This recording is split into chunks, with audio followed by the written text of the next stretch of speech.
যে প্রাণীটির সৌন্দর্যে মুগ্ধ হয়ে ধনীরা কালোবাজারিদের কাছ থেকে লাখ লাখ টাকায় কিনে থাকে, সেই বিরল প্রাণীগুলো শেষ পর্যন্ত অনেক সময় জীবিতও পৌঁছাতে পারে না গন্তব্যে। এবারও ঘটেছে তেমনই এক ঘটনা। ইকুয়েডরের গুয়াকিল বিমানবন্দরে সন্দেহজনক 3টি সুটকেস আটক করে পুলিশ। পরে স্ক্যানিং শেষে সেগুলো খুলতেই সামনে আসে ভয়ঙ্কর দৃশ্য।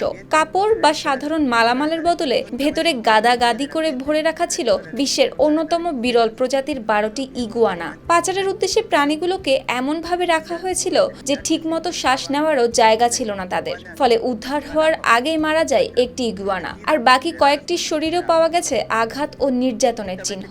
এই ঘটনার পরই গুয়াকিল বিমানবন্দর থেকে 3 থাই নাগরিককে আটক করে ইকুয়েডর পুলিশ।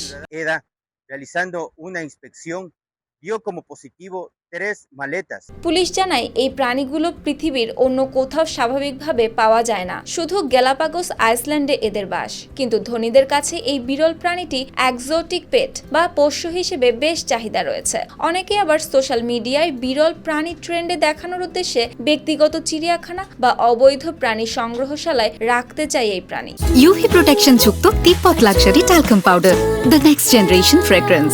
এছাড়াও এই অদ্ভুত প্রাণীটির এত মূল্যবান মনে করার কারণও রয়েছে।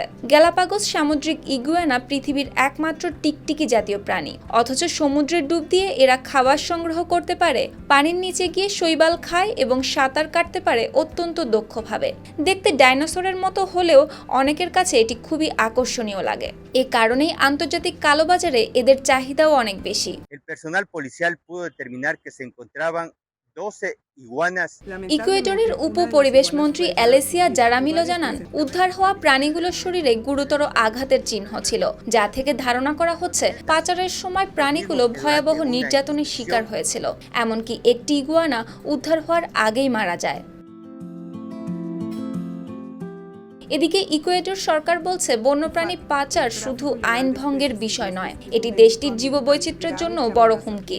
বিশেষ করে গ্যালাপাগোস দ্বীপপুঞ্জকে বিশ্বের অন্যতম গুরুত্বপূর্ণ প্রাকৃতিক ঐতিহ্য হিসেবে বিবেচনা করা হয়। তাই বিরল প্রাণী পাচারের বিরুদ্ধে আরও কঠোর নজরদারি চালানো হবে বলেও জানিয়েছে কর্তৃপক্ষ। সুপ্তি রায়,